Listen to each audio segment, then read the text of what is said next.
Hey, welcome back to Mrs. B Reads. We are working on Something Upstairs by Avi.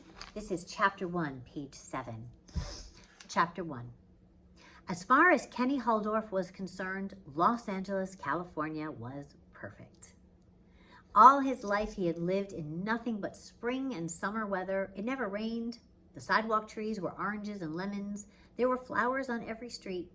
When he planned to do something outside, he could do it. Even a beach picnic on Christmas Day, a Huldorf family tradition. Kenny could and did play baseball most days. True blue fan that he was, he carried a Good Luck Dodgers keychain in his pocket wherever he went. So when Kenny's parents announced that they had taken new jobs and had already bought a house across the country in Providence, Rhode Island, he was not happy. He wasn't even sure he knew where Rhode Island was, other than near the Atlantic Ocean, 3,000 miles from the Pacific. He checked an atlas and discovered that the state, the smallest in the Union, is so small that the city of Los Angeles couldn't be fit into it. Little Rhode, people call it. Rhode Island, he learned, calls itself the Ocean State. Its motto is hope, but hopeful was not what Kenny felt. On the day he was informed they were moving, the last week in April, it snowed in Providence. Kenny had seen snow on mountain peaks, but only from a distance. Kenny finished his school year. The family packed. They drove east, and it was mid-August when they rolled off the interstate. His father took 3 left turns, and there they were, Sheldon Street, their new neighborhood. "Welcome to Providence," his mother announced. What Kenny saw that day was as different from Los Angeles as he could imagine. The street was narrow, crowded, and old. The air was muggy. No majestic palms or sweet-scented orange blossoms cheered the senses. Only a few skimpy trees and old-fashioned lamp posts. Though a few buildings were brick, most were wooden. Many had plaques, which bore odd names and dates from long ago. When the houses were built, his mother explained. "There's ours," his father said, pointing across the way to number 15. Kenny looked. It was a broad, cream-colored 3-story building with wooden siding, shuttered windows, and a high-pitched roof covered with shingles. A central door, painted dark brown, stood above a couple of stone steps which rose from the narrow brick sidewalk. There was a plaque on it which read, "Daniel Stillwell House. Built 1789. This house does indeed stand in Providence, Rhode Island. If you want to do some research, you'll find it. Inside was a central hallway and a steep flight of steps. On each side were the main rooms, rather small. Kenny drifted from room to room, downstairs and up. The movers hadn't arrived, so there was nothing in any of them. And yet, he remembers having the distinct sensation that the house was not empty. "What do you think?" his mother asked. It's okay," Kenny told her, trying to sort out his feelings. "Which is going to be my room?" "We had an idea," his father said. "Follow me." He headed for the kitchen and a door Kenny had not noticed. It led to a narrow flight of steps that corkscrewed up 2 flights. Kenny followed his father. His mother followed him. At the top, they came into a long, open attic. There were 2 low windows that hugged the floor, ceiling beams above, a floor freshly sanded and oiled. A new bathroom. The whole area was bright but hot with stale air. "How's this?" his mother began. She was smiling broadly. Kenny looked around. "For me?" he asked. His father, grinning too, nodded to the question. "Really?" said Kenny. For the first time since he entered the house, he felt like smiling. What he saw was more space than he had ever had, both private and special.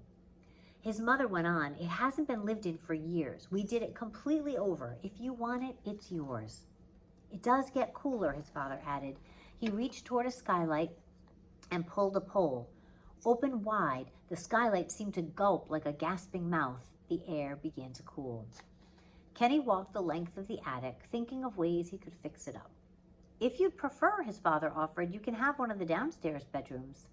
"I'll take this," Kenny said. At the far end of the attic, he came upon 2 doors. He pulled one open and looked in. It was a small room, no more than 9 feet by 12, the ceiling steeply pitched, that means slanted. Too big for a closet, but hardly big enough for much else.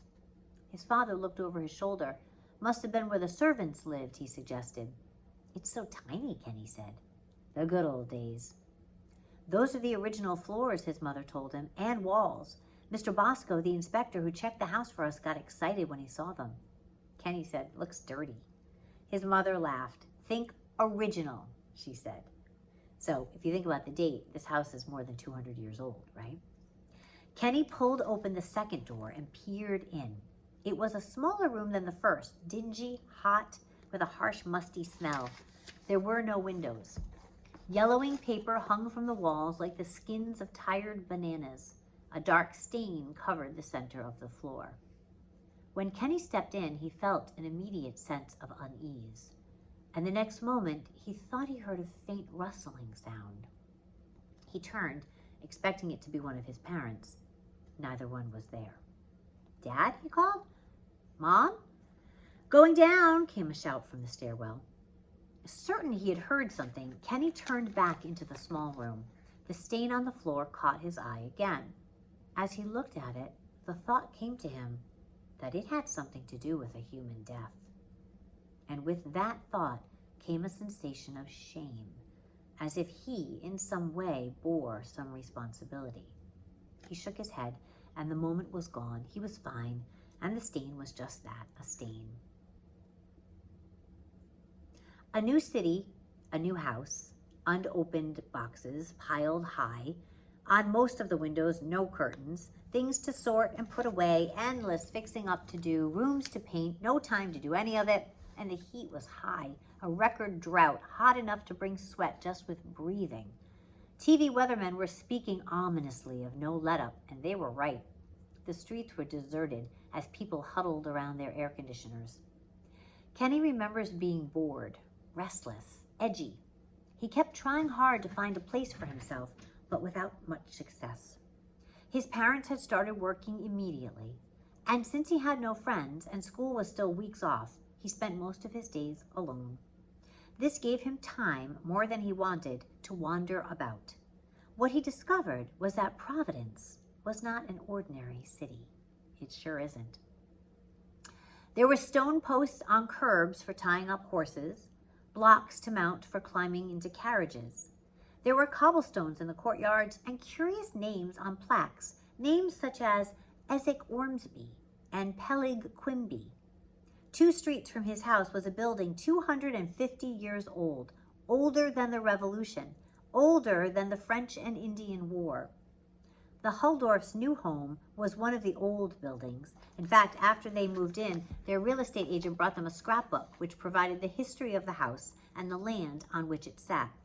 Information from 1636 up until the present.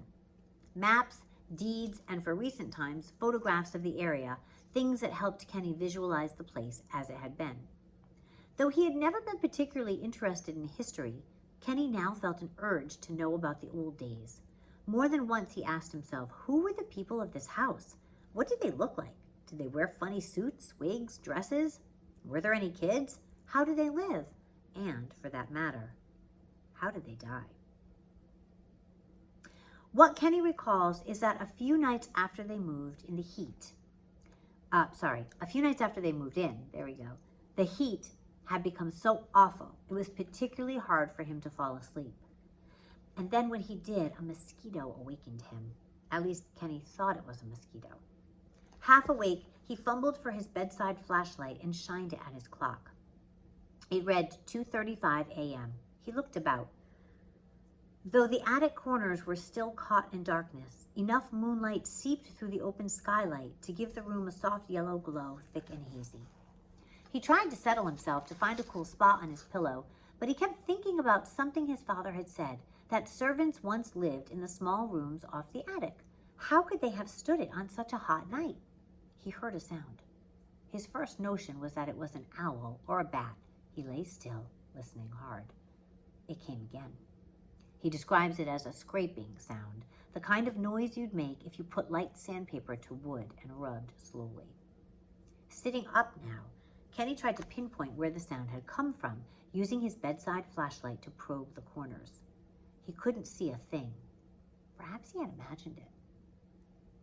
Determined to sleep, he flopped down, only to hear the sound once more. This time he was certain it came from the far end of the attic, where the small rooms were. Taking up the flashlight, Kenny slipped out of bed. A mouse didn't bother him. He wasn't too sure about a rat. That thought made him snatch up a shoe as well and hold it by the toe, hammer fashion. Kenny crept forward as quietly as possible, stopping every couple of feet. Sometimes he heard the soft scraping, sometimes he didn't. It was, he thought, the sound of something being pushed or dragged along the floor. He reached the first of the doors, but instead of barging in, he waited. He wanted to make sure he had the right room, afraid that if he went into the wrong one, he'd scare off whatever was making the sound. After a while, when no sound came, he tucked the flashlight under his arm, reached for the doorknob, and twisted it, carefully pulling the door open. Clutching the flashlight again, he leaned forward and looked. Light from the single window fell upon a couple of cartons his parents had stored inside. That was all that he could see. He switched on the flashlight, but saw nothing else. Still, Kenny waited, hoping the sound would come again. When it did, it came from the other, smaller room. Kenny turned off the flashlight, drew breath, moved to that door, pulled it open, and cautiously looked inside.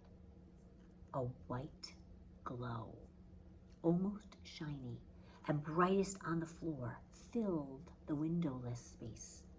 And what Kenny saw, or thought he saw, were two hands, then two arms, reaching up from the stain, pushing away a box of his mother's old books that was sitting on it. These hands and arms seemed to be not flesh and blood, but sculptured, glowing smoke.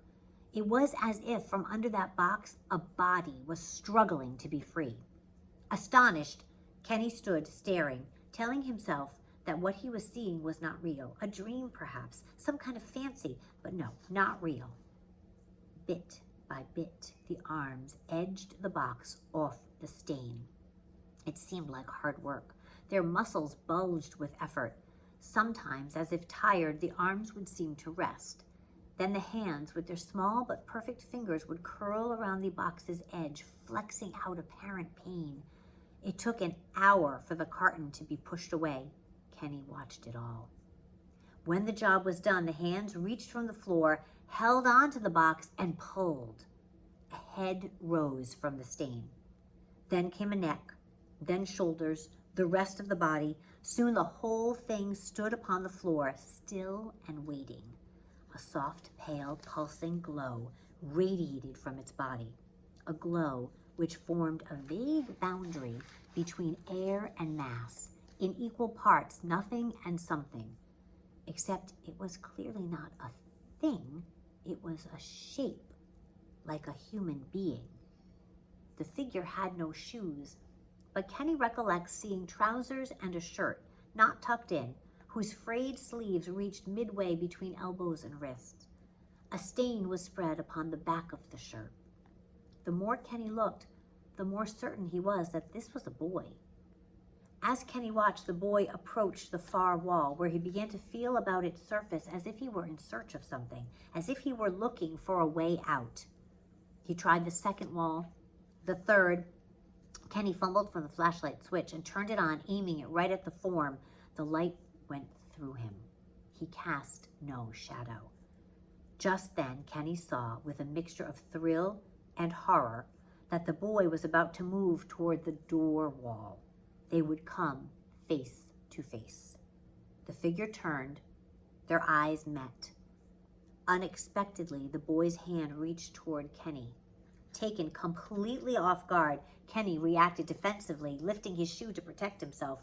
The boy shrank back as if expecting a blow, and the next second he vanished, leaving Kenny to stare into the empty room.